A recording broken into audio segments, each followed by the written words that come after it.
Hello guys, welcome back again to my channel bersama saya Hansen di sini dan seperti biasanya setiap harinya saya akan membuatkan video seputar cryptocurrency. Apa kabar kalian hari ini semuanya? Semoga dalam keadaan yang baik-baik saja. Teman-teman, dalam beberapa jam terakhir kita melihat market cryptocurrency kembali menghijau dan mengalami kenaikan yang lumayan signifikan setelah kita melalui event FOMC dan juga Fed Interest Rate Decision. Sesuai dengan apa yang saya sampaikan di video kemarin, bahwa opini saya pribadi, The Fed kemungkinan akan menurunkan suku bunga sebesar 50 basis point, dan itu terbukti benar, teman-teman. Dan kita bakalan bahas di video hari ini, apa yang terjadi tadi dini hari, apa yang disampaikan oleh Kakek Powell, key point-nya apa, diikuti ada satu hal yang sangat penting dari segi atau perspektif chart, yang perlu kita lihat terjadi di Bitcoin supaya kita bisa lebih confidence menyatakan bahwa bisa aja koreksi yang kita lihat selama berbulan-bulan terakhir telah usai dan kita telah bersiap untuk break ke area all time high yang baru. Apa itu? Tunggu nanti di akhir video, jadi stay tune terus sampai akhir video. Nah, pertama teman-teman, kita bakalan mulai dari CoinMarketCap terlebih dahulu. Per hari ini secara global market cap crypto berada di angka 2,08 triliun dolar atau naik sekitar 2,06%. Nah, di top 10 coin sendiri kita juga melihat keadaannya dominan berwarna hijau, kenaikannya ranging antara 1, sekian persen hingga kurang lebih 5%. Dan yang menjadi top performer hari ini adalah Solana dengan kenaikan 5,96% ke 138,93 dolar. So, itu adalah outlook sementara dari beberapa top coin yang ada. Sebenarnya hari ini saya mau berfokus ke chart, tapi karena ada event yang cukup penting, yaitu adalah FOMC, saya akan memberikan sedikit dulu informasi mengenai berita seputaran FOMC dan Fed Press Conference. Intinya, teman-teman, saya awali dulu dari Fed Interest Rate Decision. Keputusan suku bunga dari Fed pada akhirnya memutuskan untuk melakukan pemotongan suku bunga sebesar 50 basis point. Nah, sebenarnya teman-teman, ini sedikit lebih banyak daripada ekspektasi pasar yang berada di angka 25 basis point. Dan rupanya yang terjadi adalah kita melihat penurunan sebesar 50 basis point. Jadi ini sedikit lebih banyak daripada ekspektasi. Nah, kemudian teman-teman, beberapa key point yang disampaikan oleh Kakek Powell pada saat press conference ini juga cukup penting ya, dan dirangkum dengan cukup baik oleh Nick Timiraos di sini. Pertama disampaikan, it is definitely a series of cuts, albeit a recalibration. Ahead, we have in fact begun the cutting cycle now. Jadi ini saya jelaskan dengan kata yang simple aja ya teman-teman. Kalian simple aja supaya kalian lebih memahami. Yang pertama disampaikan teman-teman bahwa kemungkinan mereka telah mengawali cycle pemotongan suku bunga. Artinya pemotongannya tidak hanya akan terjadi kali ini teman-teman, tapi akan ada cycle-nya. Jadi kita akan melihat beberapa kali lagi pemotongan suku bunga kemungkinan di tahun ini. Dan untuk tahun ini kemungkinan masih akan ada kurang lebih 2 kali pemotongan suku bunga, masing-masing bisa jadi 25 basis point. Itu yang untuk sementara menjadi ekspektasi pasar. Dan Kakek Powell tidak menyampaikan pemotongan suku bunga ini sebagai sebuah loosening policy, tapi dia katakan ini sebagai rekalibrasi, gitu ya. Yang kemudian kedua teman-teman, the larger cut was mostly about risk management. We don't think we are behind. You can take this as a sign of our commitment not to get behind. Jadi, tadi sempat ditanya ke Kakek Powell bahwa apakah Kakek Powell tidak merasa terlalu terlambat ya untuk pemotongan suku bunganya baru dilakukan sekarang, sedangkan sudah ada pertanda bahwa pengangguran di Amerika Serikat sudah start untuk mengalami peningkatan. Dan Kakek Powell menyampaikan intinya adalah mereka tidak merasa mereka ketinggalan atau terlambat ya melakukan pemotongan suku bunganya, dan dengan adanya pemotongan 50 basis point ini itu sebagai sebuah pertanda bahwa mereka cukup yakin dengan progres yang ada. Oke, dan mereka cukup confidence bahwa sekarang mereka berada di spot yang benar. Yang berikutnya, teman-teman, the slowdown in the labor market bears watching and we are watching. Jadi, sekali lagi, ini juga masih berkaitan dengan pengangguran ya, teman-teman. Setelah kalau kita bicara soal inflasi, kita tahu selama berbulan-bulan terakhir, angka inflasi telah terus secara stabil mengalami penurunan dan telah sangat dekat dengan target The Fed. Bahkan kita sudah berada di bawah 3%. Tetapi yang sekarang menjadi fokus utama adalah soal pengangguran di Amerika Serikat yang mulai melihat ada pertanda peningkatan. Nah, yang tidak dikehendaki oleh The Fed adalah tentunya jika pengangguran di Amerika Serikat itu justru naiknya luar biasa, out of control, dan menjadi sebuah masalah baru. Inflasinya tertekan, tapi justru unemployment rate-nya yang menjadi masalah. The Fed itu mempunyai dua tugas utama, teman-teman. Itu untuk mengontrol inflasi dan juga tingkat pengangguran. Jadi dua-duanya harus seimbang. Tidak boleh ada yang terlalu rendah, tidak boleh ada yang terlalu tinggi. Nah, kalau misalnya kita bicara soal 1-2 tahun terakhir, tentunya kita tahu fokus utamanya adalah di inflasi, karena inflasi yang masih terlalu tinggi. Jadi dicoba ditekan melalui peningkatan suku bunga. Tapi karena kita melihat peningkatan suku bunga yang terjadi itu cukup masif, dan kita melihat The Fed mempertahankan suku bunga yang tinggi itu dalam waktu yang cukup panjang, membuat perekonomian Amerika Serikat itu melambat lumayan drastis. Sehingga yang kemudian terjadi apa? Ada mulai start terjadi PHK. Walaupun menurut Kakek Powell, untuk sementara tingkat pengangguran di Amerika Serikat itu masih tergolong solid gitu ya. Itu yang saya dengar tadi dari press conference-nya. Jadi itu adalah beberapa key point, teman-teman. Dan saya mungkin bisa tambahkan 1 atau 2 yang saya dengar dari press conference-nya. Intinya yang pertama, keputusan untuk suku bunga berikutnya masih akan ditentukan meeting by meeting. Masih akan tergantung data terbaru yang ada. Kalau misalnya dirasa perlu mereka melakukan pemotongan suku bunga lebih masif daripada perkiraan, mereka akan lakukan.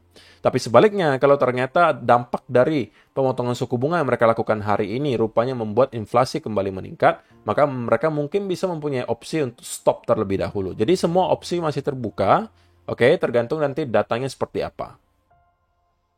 So, itu adalah beberapa key point penting dari Kakek Powell yang kemudian membuat saya merasa bahwa untuk beberapa bulan ke depan, teman-teman, data yang lebih menjadi fokus utama harusnya bukan lagi di inflasi, walaupun masih tetap penting untuk melihat inflasi stay dalam tren yang sama, yaitu adalah penurunan, tapi yang lebih menjadi fokus utama adalah di labor market, atau intinya ya pengangguran di Amerika Serikat.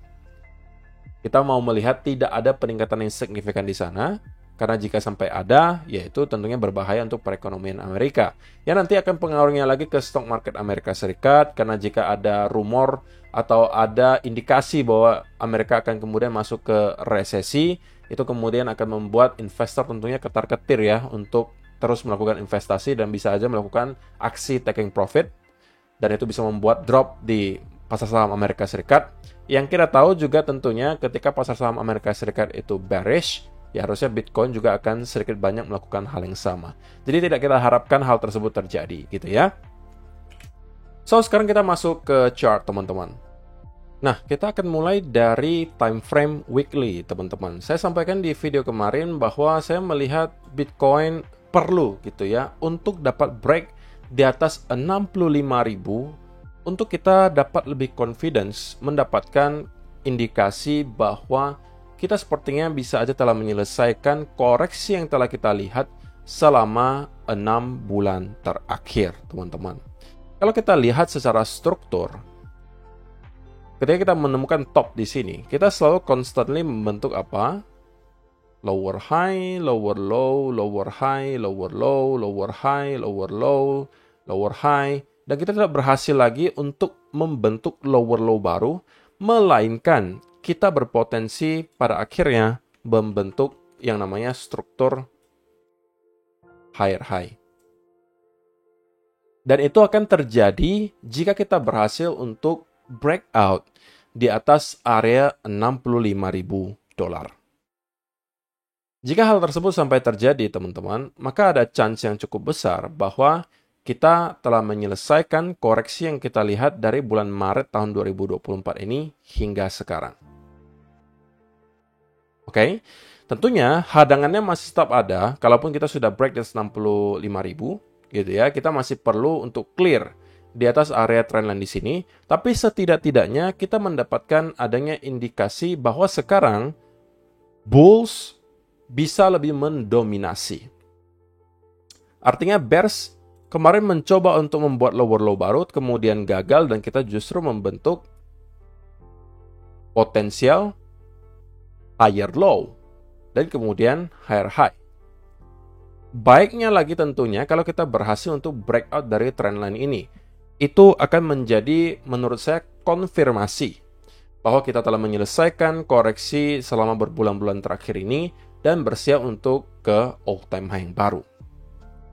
Dan saya perlu ingatkan sekali lagi teman-teman, ini opini saya secara pribadi, ketika Bitcoin telah menyelesaikan koreksi selama berbulan-bulan ini, menurut saya, ketika kita breakout dan masuk ke ranah all-time high, kita tidak lagi akan mendapatkan konsolidasi yang panjang. Artinya, saya melihat kita akan terus mengalami rally sampai ke area yang mungkin signifikan, mungkin range-nya 80-90-an ribu, baru mungkin akan start semacam konsolidasi. Tapi saya tidak expect akan ada semacam konsolidasi ketika kita breakout dan kemudian berminggu-minggu bertahan di atas range tersebut. Kenapa? Karena kita telah mendapatkan konsolidasi yang cukup panjang, teman-teman. Dan saya rasa market sudah cukup waktu istirahatnya. Nah, ketika kita breakout, itu kemungkinan yang akan terjadi, kita tidak akan berhenti di sekitaran area di sini, melainkan bisa aja retest gitu ya, mungkin membentuk candle breakout, kemudian ada satu candle retest, tapi itu pun menurut saya tidak akan bertahan lama, paling hanya 1 mingguan, dan kemudian kita bisa melakukan breakout ke area all-time high yang baru. Nah, yang kedua teman-teman, berita baik yang datang hari ini juga adalah, kalau misalnya kita lihat dari crypto total market cap ya, crypto total market cap, di sini kita juga bisa melihat ada pembentukan channel di sini teman-teman. Jadi channel ini ada upper trend line-nya, ada lower trend line-nya, ada mid trend line-nya. Yang kalau kalian lihat juga sangat di-respect ya teman-teman. Setiap kali kita ketemu di pertengahan channel ini, selalu menghasilkan semacam rejections. Dan guess what? Kali ini kita juga telah berhasil untuk breakout di atas area trendline tersebut. Ini adalah mid trendline-nya teman-teman. Jadi harusnya area ini lagi-lagi bisa kita jadikan sebagai major support. Selama kita tidak menjadikan breakout ini hanya semacam fake out. Kalau yang terjadi 2-3 hari ke depan adalah ini, ya berarti kita bisa asumsikan bahwa ini hanya sekedar fake out lagi-lagi. Tapi, kalau misalnya teman-teman lihat contoh-contoh sebelumnya, tidak selalu hal ini yang terjadi. Justru, kebanyakan kita menjadikan area ini sebagai support. Kalian bisa melihat di sini, ketika breakout, kita retest, dan kemudian rally. Ya kan? Ini juga fake out, teman-teman. Nah, kemudian di sini juga sama. Kita breakout, dan kemudian rally. Jadikan area ini sebagai support, support, support. Jadi ya memang secara statistik teman-teman ada chance bahwa ini adalah fake out, tapi probabilitas yang lebih besarnya adalah kita kemungkinan bisa jadikan area ini lagi sebagai support. Jadi berangkat dari pengetahuan tersebut teman-teman, apa yang bisa kita jadikan sebagai peluang adalah jika kita bisa mendapatkan ada semacam konsolidasi dari sekitaran area ini teman-teman, berupa bullish continuation pattern, maka ini lagi-lagi bisa menjadi peluang untuk swing long. Kalau misalnya teman-teman yang belum sempat masuk di sini, ya kan? Ini mungkin bisa menjadi peluang berikutnya. Dengan catatan, ada setup berupa bullish continuation pattern.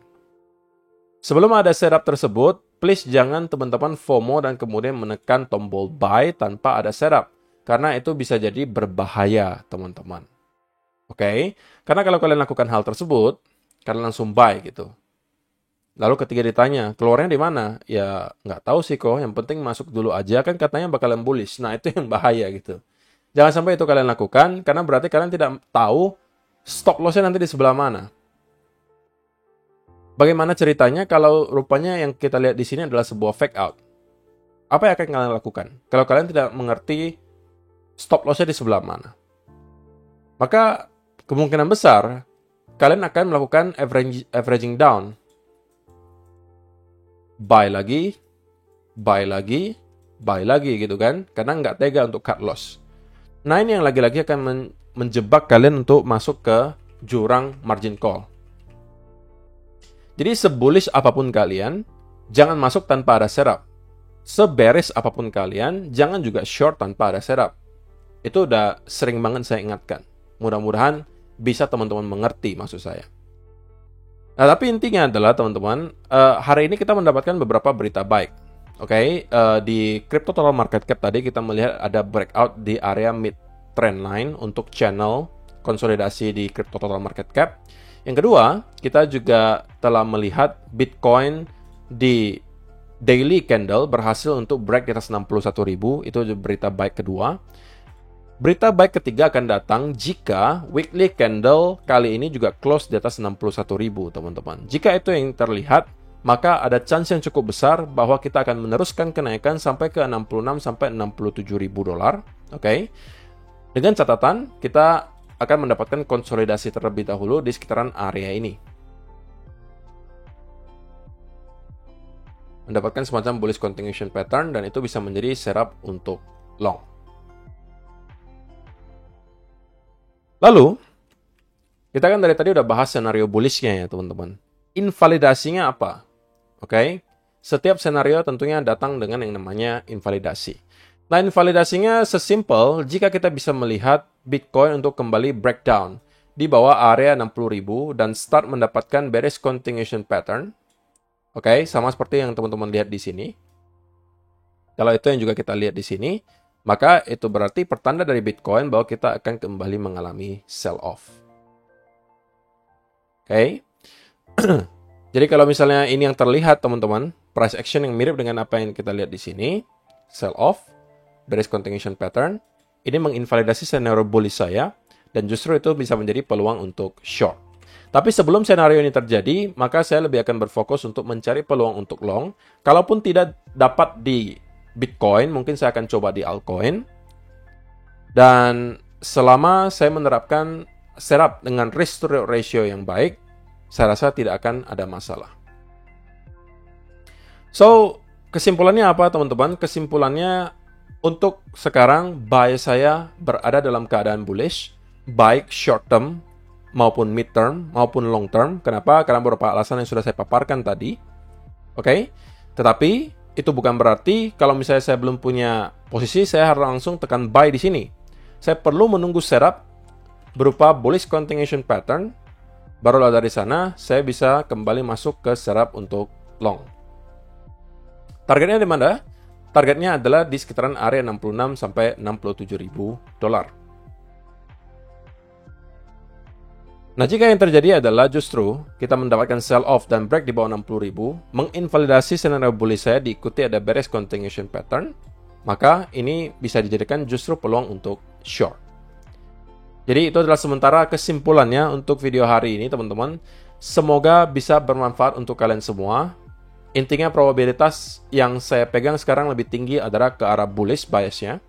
Walaupun in the short term saya expect akan ada semacam konsolidasi terlebih dahulu, sebelum pada akhirnya kita akan start untuk kembali mengalami rally. Terima kasih untuk teman-teman yang telah menonton sampai selesai video hari ini. Semoga bisa bermanfaat untuk kalian semua. See you in the next video, guys. Bye-bye.